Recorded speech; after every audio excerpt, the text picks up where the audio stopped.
ان سینکڑوں مسلم ماہرین فلکیات میں ایک اہم ترین نام ابن شاطر کا ہے، جو ایک عظیم حساب دان اور ماہر فلکیات ہونے کے ساتھ ساتھ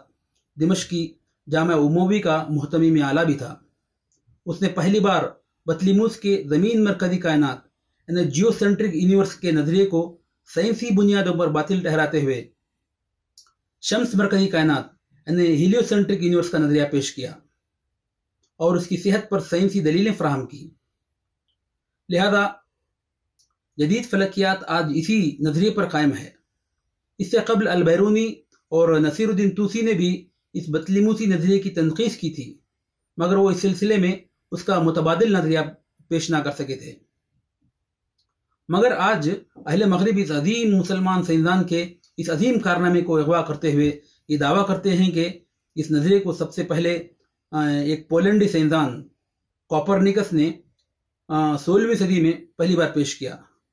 جبکہ اس حقیقت سے سب واقف ہیں کہ ابن شاطر کوپرنیکس سے تقریباً 150 سال پہلے گزرا ہے۔